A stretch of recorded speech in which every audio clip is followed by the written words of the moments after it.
But actually, I did watch another game. I watched the Contracts Vi game. Vi game was game 3. Game 3. I watched a lot of that one. Yeah. That's why I think you guys are so aggressive, because he was just sending his max range off cooldown. Yeah, I'm like, wow, okay, we're fighting. But sometimes, to be honest, even I don't know when he's fighting. For example.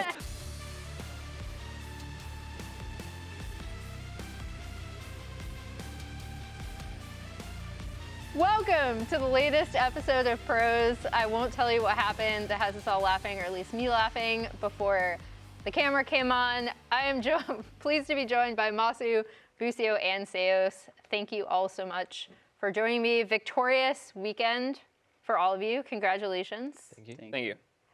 We're going to start with today's series just because you two are kind of fresh off it. I'll start with you, Massu. How would you kind of evaluate FlyQuest's performance today? How do you feel like you guys did? I feel like we played pretty well, aside from game 2. I think I made a lot of mistakes. I think Bufo had his moments too. But I think as a bot duo, we were playing pretty well. I think our lanes went very well. Some of our decisions, I think, were not the most optimal. But as a team, I think we played quite well. You agree with his assessment?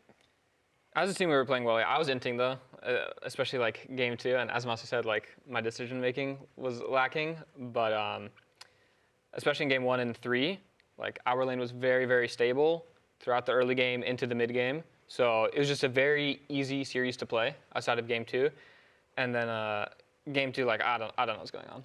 No? That's a game of all time. After we watch some of those moments, everyone needs to be investigated in that game, I'm pretty sure. And yeah, that was a banger. I bet it was fun to watch.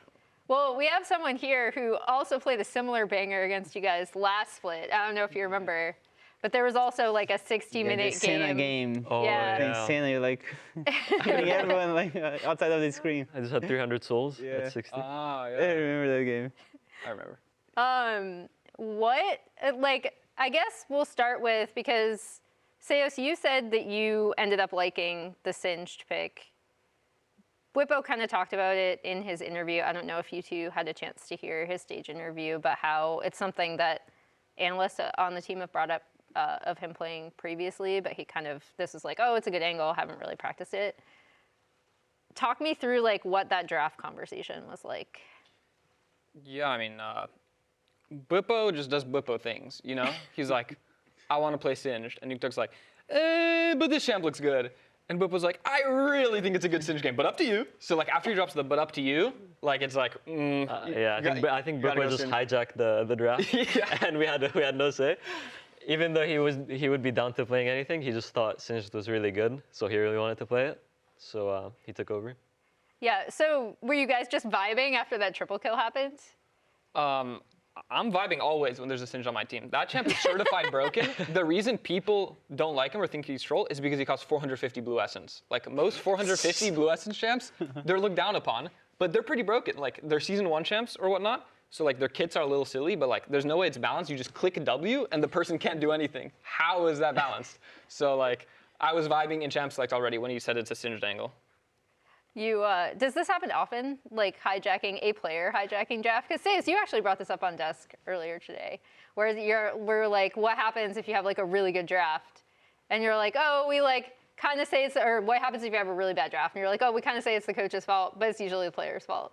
Yeah, I feel at least on Shopify, normally our coaches will not make you play a champion that you don't like, you know.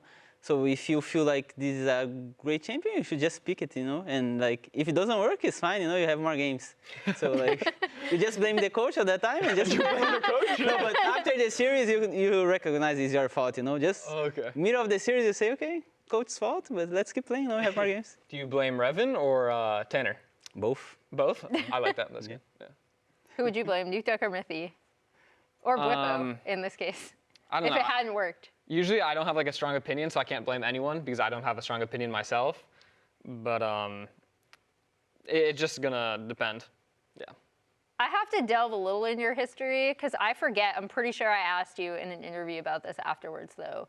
Whose idea was the Azir when you were on 100 Thieves? Was that a you draft audible? Oh, I mean, that was a fire idea. I was just a complete noob back then. But yeah, that was a great pick. I'd pick it again. But it was Nukeduck's idea like 2 months prior to that game. He was like, maybe you should play Azure support into Heimerdinger. And then I practiced a little bit, and we had it ready for stage, yeah. Nice. I always like talking through draft because I feel like people don't always know how involved players are when a lot of drafts I overhear players are like really, really actively involved. The big thing to me, and again, Seos, you've been kind of on the opposite side of this.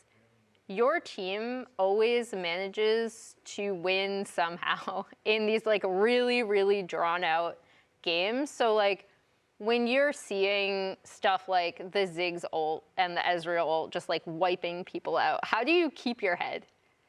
I'll start with you, Massu. To be honest, I was having a hard time keeping it after I got Ziggs ulted and Ezreal ulted like twice in one team fight and I lost all my HP. But I think just in general, our team, and I think especially a lot of credit to Inspired. He's very creative. He has a very good eye for the game. He sees like very good angles when we're behind and when we're ahead. So I think that has, like a year ago, I would say it's all him. But now, like I think that's rubbed off on a lot of us. And I think now, like Busio, Quad, Bwipo, anyone can like see good angles in the game and make some play to come back or know when we need to make those kind of plays. So when you guys are, because he almost got the Nexus when you guys are sieging, what is he saying in comms in that moment? I mean, we were all just saying, just hit, just hit. Like, there's nothing else to say at that point. Like, people don't know what spells are going off. People don't know what's happening. We're just saying hit. Yeah, it's chaotic for sure. When you're on the Nexus and it's 30% HP, it's just chaos. It's like, whatever. Yeah. Who's that person on your team that keeps you guys together? Because yesterday it looked like, and we'll get into your series next, but like there were times where your team really did have to recover from some tough moments. I feel like it's kind of everyone, but I would say when the game is hard, I feel like I don't change too much. So even when we are ahead, I'm talking. If we are behind, I'm talking too. So I feel like I help a lot when I feel like someone is like, I don't know, someone is having a rough game, you know. Normally I try to speak, at least like make everyone talk, you know. But I feel like our team is kind of everyone, yeah, everyone play from a long time, so it's not like we are getting tilted because, I don't know, something goes wrong on lane or some team fight, yeah. For like turning our attention to TL, because they almost took that game too. But game 1 and then especially game 3 were pretty heavily in FlyQuest's favor. So how do you guys kind of rate them as a team between this performance and then also having faced them in scrims? I mean, as everyone says, their bot lane is who they need to play through if they want to win, because they know how to play their matchups most of the time, and they can just get a good situation, while everyone else on that team is quite inconsistent recently. And I wouldn't say they're much different on stage than in scrims. I think previously with the roster, they were very, very aggressive on stage outside of objectives. Like they would always just be playing the game, looking for dives and whatnot, always running into your jungle and looking for fights. But now they seem a lot more objective focused, almost like C9. So it's a bit of a different experience facing them now. It's honestly, you just know what's going to happen more. Would you agree with that, or? Yeah, I agree. I think was a lot more unpredictable, or he had like, he tried more things than I think UG does right now. And yeah, I think their Impact and APA have been struggling a bit this season. So it's kind of on their bot lane to always get a lead and kind of carry the game through themselves to everybody. So I think when they're shut down, it just looks like nobody is able to play the game for their team. Do you feel like, we talked about this top of day, Seos, but do you feel like at some points they potentially give up too much for their bot lane if they're making a trade? Like we talked about UG giving up jungle camps. In that case, it was good, right? But have any of you kind of seen that? I think most of the times I feel like he don't give too much. Yeah, it was just like that scenario against C9, right? When the wave was frozen, he gave like 2 camps to Wukong to kill the enemy AD. But outside of that, I don't feel like Yuji give his game too much about the bot lane. I feel like their bot lane just normally, if nothing happened, they will be in a good situation 2v2, you know. So it's not like they need to get a lot of resources for jungle or from other lane. For these guys, how, like, I don't know how much you pay attention to it, but were any of you surprised that C9 picked Shopify as their opponent?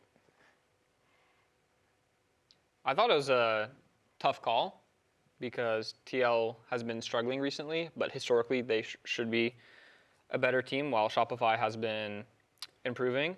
So like, I was honestly surprised we were a second seed. I was confused how that happened, if we want to talk about that. I still don't know what happened. Yeah. Yeah, I'm not really sure how that happened. Because like I was thinking, who should we pick? And I'm like, oh, hold up. Guess we don't need to choose. Guess I don't need to think about it. But it was like a tough one. It's like you choose whoever and just flip it. Shopify probably is stronger than TL for sure, actually. Yeah.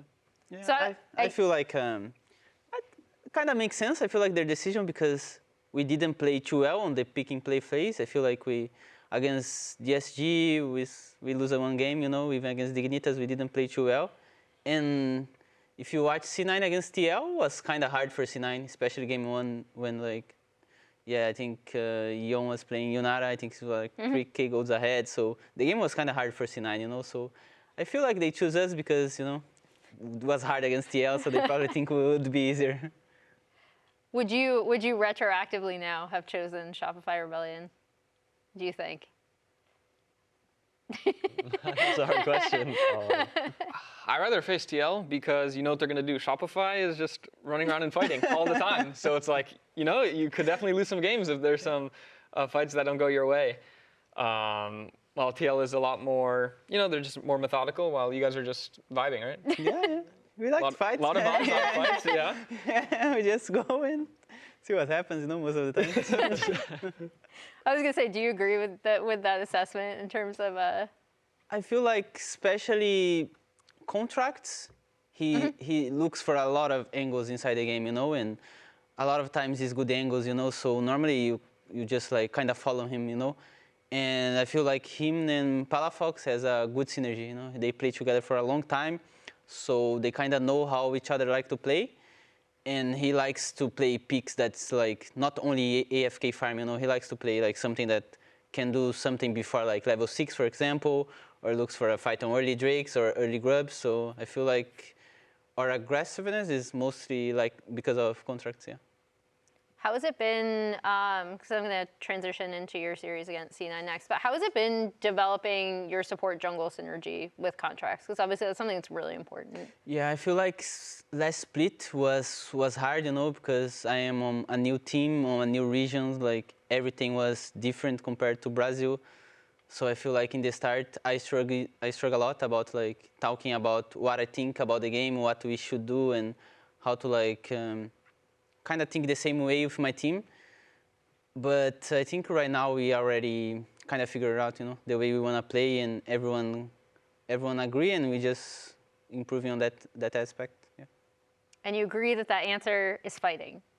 Not always, because you can't just always fight, you know. You need to recognize the right situation to fight, you know. Yeah. Going into the C9 matchup, how much did you two expect Shopify to be able to win? I wasn't that surprised. I thought it was maybe like a 60-40 for C9, but I thought Shopify could win for sure. I expected C9 to win, but I also wasn't surprised when I saw Shopify was winning because when the pressure's on, I feel like C9 does worse while Shopify does better. Because just my view on Shopify is they just don't play scared and they're just willing to fight. So they can surprise people. How much do you feel like that element of surprise has been in your favor? Because I also feel like it's tied into a lot of times with really more perceived like chaotic teams. People do look down on them a little bit more. And one of the things that did kind of benefit you is that people, like all the lower teams, kept picking you thinking that they'd be able to beat you, and then they couldn't. So how much do you think that kind of almost benefits you in a way, or like gives you kind of an underdog? I don't know if it's an underdog thing, but like. Yeah, I understand. Not sure if benefits us a lot. I feel like maybe less split when we are kind of new, and in the start of the last split, I think we are like almost less, like, so most of teams just think we are kind of bad, but we kind of improve a lot. But I feel like probably most of teams pick us, like, because I feel like we are really inconsistent on screens. I feel like some days we do really well, but some days we just kind of trolling, So I feel like when we play bad, we can lose to every team on the LTA right now. So I feel like this is a thing that we are trying to fix and try to improve, especially our screens. Yeah. What do you think it was, like, what do you think your team's biggest strength was in overcoming C9? We knew C9 is like a really stable team that really likes to fight on objectives, They don't do anything crazy on lane phase. They normally just try to be 50-50. I feel like especially their bot lane, they are smart, but they don't push the advantage too much. They just try to be equal, like play for tempo, these kind of things.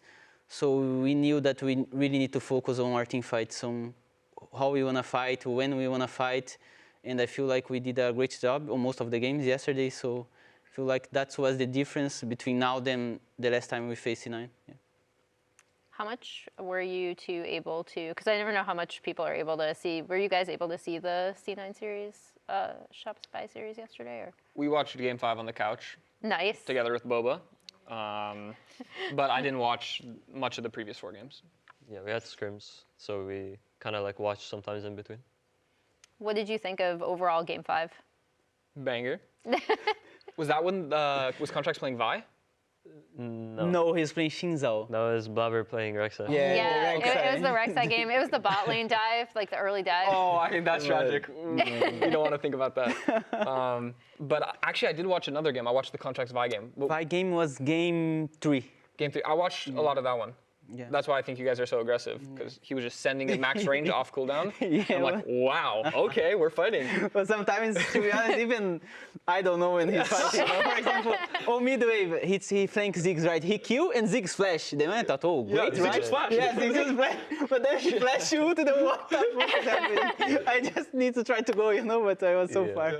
So yeah, for sure he's. Was that a fun series to play? Yeah, it was fun. Like, I feel like, I think the first game was, I feel like we aren't ourselves. I feel like we just kind of watched the game and we didn't have a good draft to fight too much. But besides that, I feel like it was really fun. I feel like Cloud9 is just a really good team, so it's fun to play against them. Yeah, it looks fun.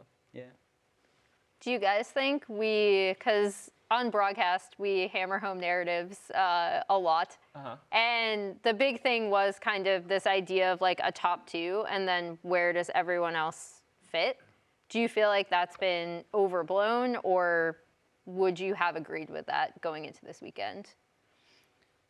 I would have agreed naturally, because it's been like that for a long time. But just in the LTA, I feel like anyone can almost beat anyone. Like, if somebody has a bad day, it can really change the game. It's League of Legends, like small things matter a lot. So it's really hard to put confidence in like anyone that they're just top 2 no matter what. So I think upsets are common and don't surprise me. Even like a best of 5 versus a best of 3? Because I feel like that it's more likely to happen in a best of 3. More likely, but then best of 5s have more pressure, and then people are playing champions they don't really play all the time. So they also get wild. That's when the games get real sloppy. So even in best of 5, I'm not that surprised when an upset happens.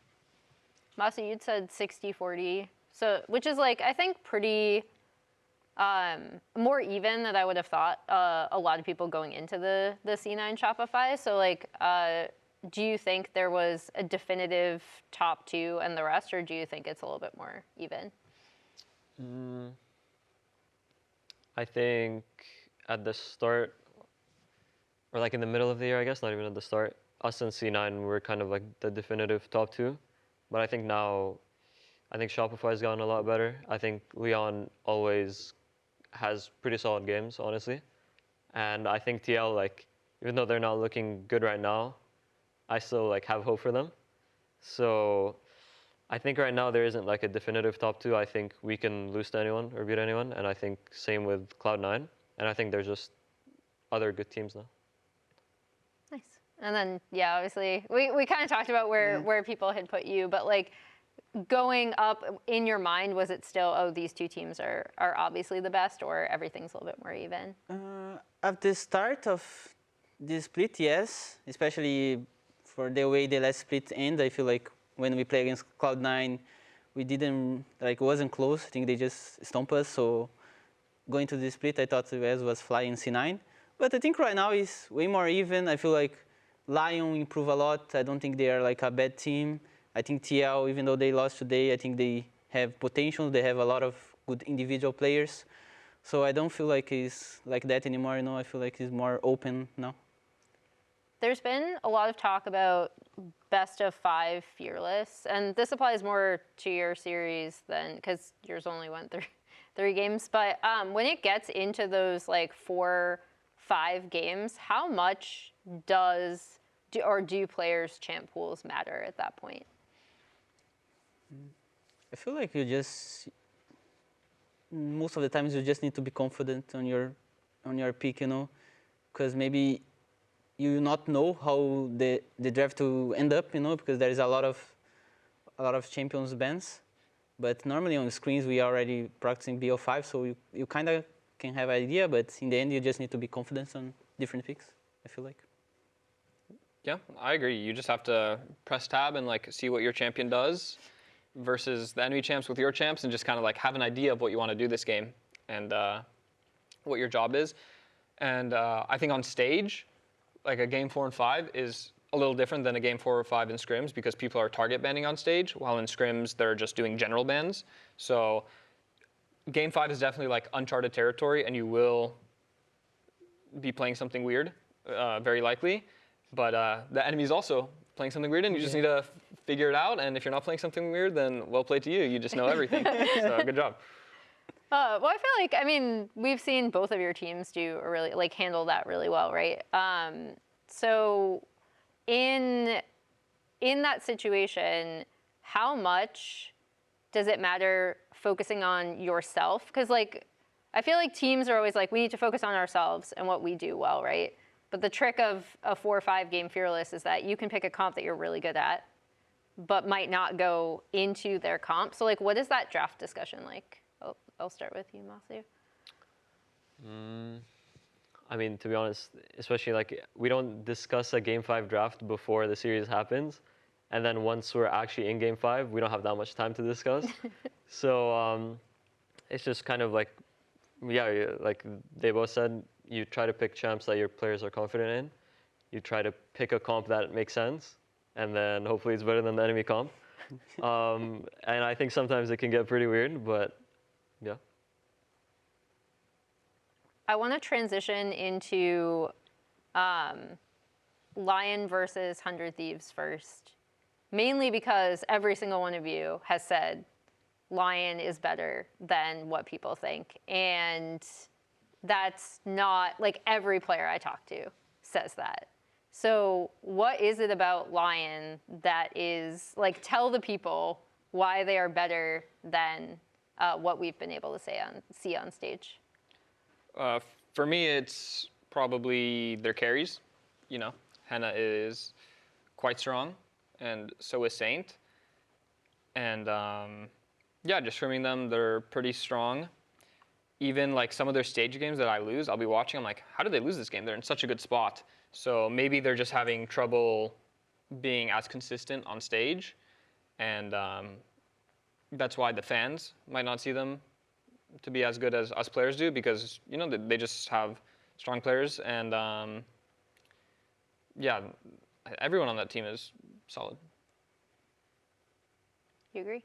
Yeah, I think their carries are very strong. I think Henna and Saint mechanically and just like as players, they always put themselves in good spots in the game, I feel like. I don't often see a game where I'm like, the other person is so far ahead of Henna or Saint where like the game is not close. Mm-hmm. And I feel like from what I've seen in scrims, their team gameplay is just good as well. Like, they know where to pressure, they know where they can get pressured, and they know how to find gold on their carries or who they need to find gold on. And I feel like they execute it pretty well, usually.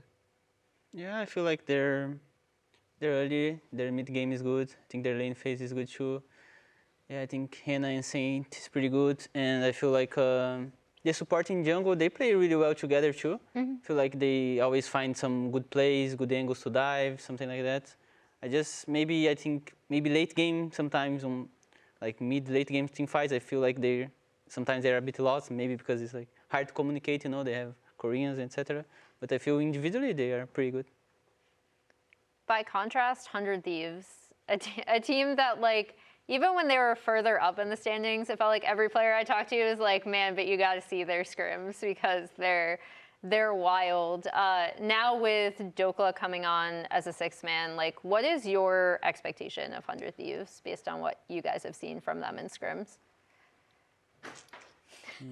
I don't think. I think like both Sniper and Dhokla are somewhat the same. Maybe Dhokla has more experience, so he's able to like create a more consistent game or play more champs. But I feel like placing him in won't fix 100 Thieves' issues. So I think unless I just don't think putting Dhokla in would fix their issues. What do you think their issues are? I think they do tend to fight randomly a lot, and you kind of are able to bait them into fights or make them waste their time, or they just take disadvantageous fights that you want to take as well. So they end up kind of screwing themselves over a lot of the time. And obviously, I don't know how much Dhokla brings like in communication or stuff like that, so it could change. But just in general, I feel like also more recently, they've been struggling for a bit. So when they do play, it just doesn't feel like they're playing together. It doesn't feel like there's too much trust between them. That's like just what I think. I don't know if it's true or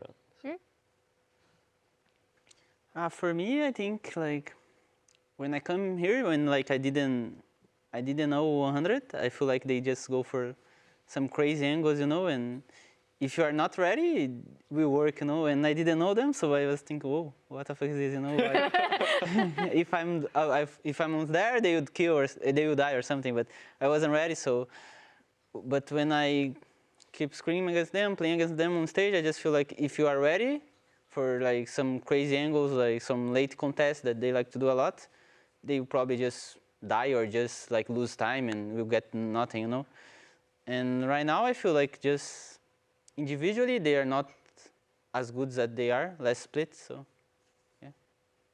So who takes it? I feel like Lyon will win. Lyon for sure. I think Lyon too. All right. Disguised versus Dignitas, the rematch. Busio, when we had you on desk, you said they were due. Was that a meme, or was that actually from having faced Disguised, or a little bit of both? Well, I was just memeing. They're definitely due. Did they win the last series? They played each other? Disguised? Already? Yeah. And Disguised won? Yeah. 2-1? Yeah. Or 2-0? Okay, I mean, yeah, they were due, so I was right. So I think they're out of luck So you now. get your celebratory moment. You think they're now out of luck, and you think Dig is going to take it. Yeah, they're going to have to lose a couple more games to be due again. Yeah, so it's going to Dig. Nice. Do you guys agree with Busio's analysis here? I think it would be close. It's kind of hard, I think. But if I have to choose, I think I will say DSG. I think their AD carry is good. I think compared to the last split, I think it's better. So I feel like he has the potential to carry games. So I think DSG will win. I think it's pretty close too.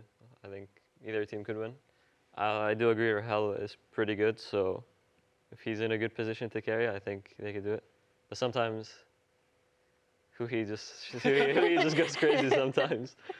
So I think if he's able to contain it for a bit, I think it's good.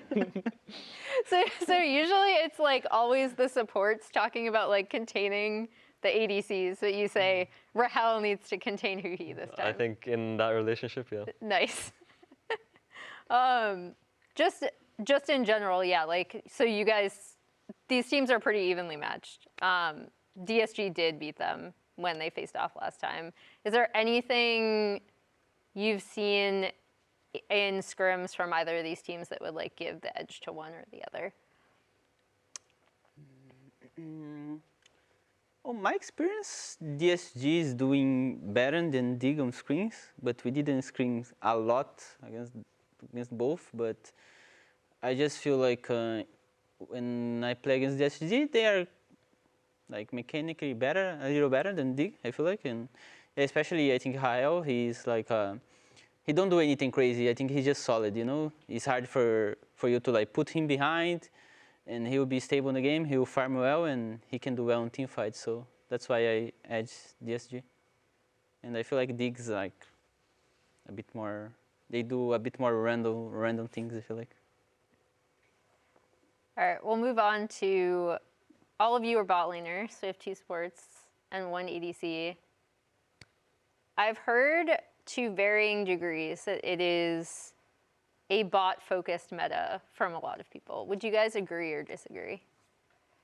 You don't look like you agree. I can agree a little bit because like swapping is very common right now, and it's generally initiated by the bot lane having push and control over the wave. So I can see that statement being true. What does it mean to have a bot-focused meta? I mean, I don't think it's bot focused. I think just like bot focus would mean like there's matchups that are super volatile and that kind of your entire team needs to put resources into them to make sure that one side doesn't lose the entire game for your team. But I feel like with swapping and everything that it's fine to go down one wave and you know you can just swap. Maybe your top laner will lose some, maybe your top laner will gain something, but yeah. Yeah, I feel like on these days, I don't know, you don't even have lane phase, you know, like maybe first 4 waves, then after that, it's like you can just play for swaps, then you can play for match or just don't match and get Drake and fight grubs. I feel like in the past, for example, when like Health Blades were strong, when like Ashe support was meta, like this kind of Heimerdinger was meta, like on that time you really need to play for your bot lane, you know, if your bot lane is behind, like the game is so hard, but I feel like right now is not like that. Do you feel like there's any role in League of Legends that is like that right now? Jungle is pretty OP. Yeah, I feel like jungle. And so is support.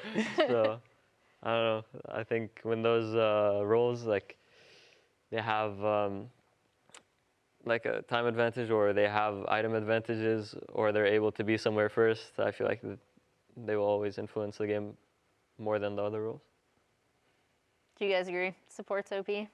Yeah, I mean, support and jungle just influence the map. I think it was always like Yeah, that, like this. That's you know? just the role. Yeah. While, you know, this is also a team fighting meta. So every champ, honestly, is very important in a team fight. And I think any role can really carry team fight or even just like your comms to your teammates about like how you visualize the team fight. So I think it's like a team fighting meta and just whoever has a good team fighting idea will usually win. I have to ask, because previously I was known on the desk as a lane swap enjoyer, but I actually like this meta less because it seems between hard pushing like 2v2, right? Or like a full swap. What kind of bot lane meta do you guys like the most?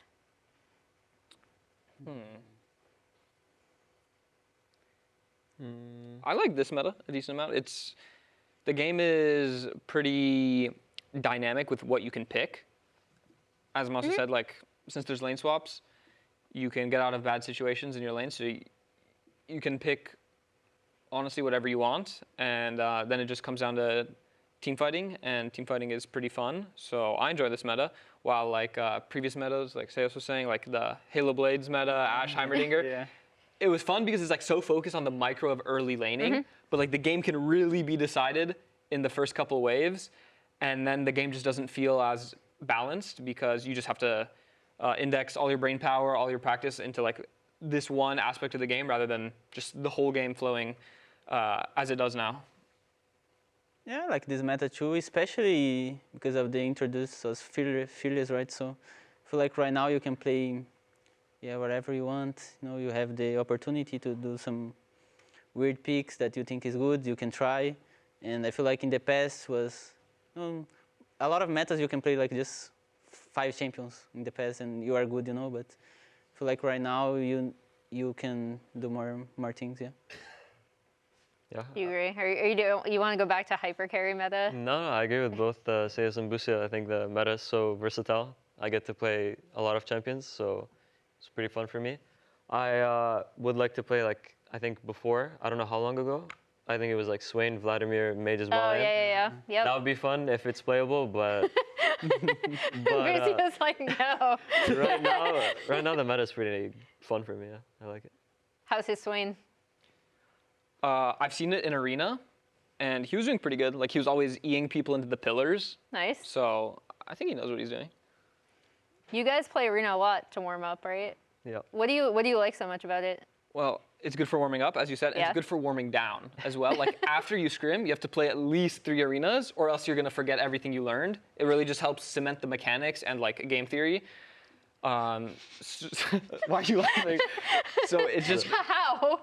How? Yeah. Because you need to play something other than Summoner's Rift to, like, see the connections between what you learned in scrims and this game mode, and then you see the connections, and then you just get the learnings. Nice. Yeah.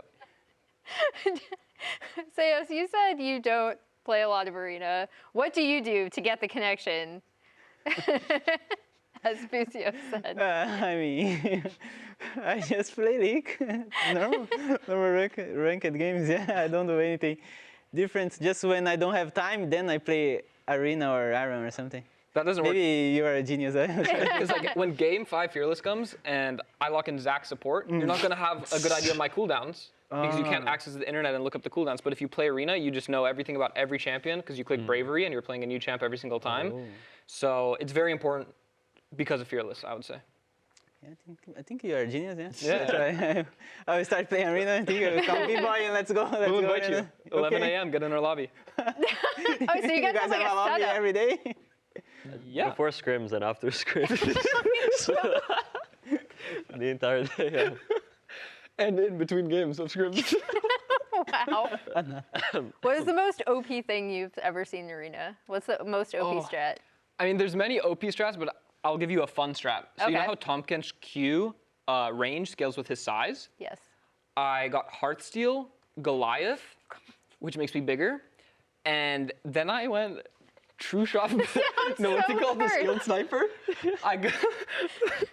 I got Skilled Sniper, which resets my Q cooldown if it hits at Oh my over God. 700 range to half a second. And then I got an augment that puts on-hit effects on my abilities. So I was queuing, and they'd just be stunned from across the map, and I had no Q cooldown until Riot Freak saves them after 5 seconds. After 5 seconds of being CC'd, Riot Freak comes in and saves them, and then they can play for 1 second, and then I go at it again. So that's a fun build. That's unhinged. Thank you for sharing. Yeah, you should try it. Yeah. What is your favorite, Massu? I don't know. Everything is good in Arena. Like, there's no bad builds or anything. Maybe there's an augment that, like, switches your AD to AP or AP to AD, and then you can just take that and then buy stat anvils and then just take whichever, like, take both AD and AP, and then you just have like 1,000 of each stat. So that's the most fun. Nice. I don't have any. You have nothing? Yeah, Seos is like, all right, you gotta gotta join keep their it up. 11 a.m. lobby, apparently. 2 weeks from now, you guys will be mortal enemies, aka you'll be facing each other in the upper bracket. So, preview yourselves. What should we be looking out for as both analysts and fans? Yeah, I mean, if Seus doesn't play Arena, game 4 and 5 is going to be hard for him. That's all I'm saying. So I hope you win in Make sure 3 you games. Make sure you get warm. But on a serious note, I'm not really sure. It's just, 2 weeks of practice. So they might Yeah. be a different team. But from what I've seen, I kind of know what to expect if I were to face you tomorrow. But in 2 weeks of time, I'm not sure. We'll see. Yeah, I feel like on our part, even though we win yesterday, I feel like we made a lot of mistakes. Even in the game we won, we are not really decisive. I feel like sometimes we are kind of let them come back, or giving some space that we shouldn't. So I feel like we need to use these 2 weeks to be more decisive, because I feel like FlyQuest showed today, even when they are behind, they are still playing the game, still looking for opportunities, and I feel like we can't let them have these kind of opportunities to bounce on the game when we are ahead. So I feel like we just need to use these 2 weeks to fix our mistakes. If you guys had to come up with a clickbait headline for your match, what would it be? Massu? I don't know. Are you looking at me? Start thinking, bro. I got nothing. I got nothing, too. Not really good at Play Arena Busio 2025. the arena genius against. But we can't give away our strats. Skilled sniper Tom Kench versus R. I mean, that'd be free. I don't know. No? I'm out. Do you have something, Emily? No, I'm terrible at this. As a journalist, they didn't let me write my own headlines because they'd all be like there was one time where I wrote out my working title as "It isn't tilt, that's just FPX," and my editor was like, "You're not allowed to write titles anymore." GG. But it would have been a banger title if I'd been allowed to get away with it. I'm with you, Emily. Yeah, exactly. I think the only other thing I did want to touch upon was just top lane matchup for that. Just because it is Fudge versus Blippo. I think Fudge has been performing a lot better. So how do you guys kind of, not rate that matchup, but how do you think it'll go? I feel like Fudge improved a lot. Like, since I came to the team, I feel like he's probably the player on our team that improved more. I feel like he's playing really well, and he's like he's a solid player. You can count on him. He will not. It's hard for him to like be behind, and he's a really smart player too. So I feel like when he play against Bwipo, I think like Bwipo is kind of same. I think just Bwipo is a bit more crazy. I think he goes for more angles, and Fudge is solid, So I feel like he don't give Bwipo a lot of opportunities, and I feel like in the past he did well against Bwipo when we play against you guys. So. Well, yeah, I think it was the shit talking, and then like Fudge doing okay in the one game you guys have lost to that wasn't C9 was to these guys. Yeah, and that's what kicked off Fudge's like improvement arc. Oh, that's fire. Supposedly. That's a good storyline. That is good. But what do you guys think of the top matchup? He's got it, Like Fudge is solid, and he's definitely been looking solid. And Bwipo is crazy in a good way, and occasionally in a bad way, but mostly in a good way. So, that's why he plays the Singed and has like 1v9 moments. So Bwipo's just more of a playmaker and can really surprise you, while Fudge is just playing to be solid and in a good spot. And then production really wants to know, are you going to let Busio play Bard, Seos? I don't know. They want you to spoil your draft picks. I just wanted to make it clear. I was not asking this. It depends on my team, I just go and play. My coach is the draft and things, Same.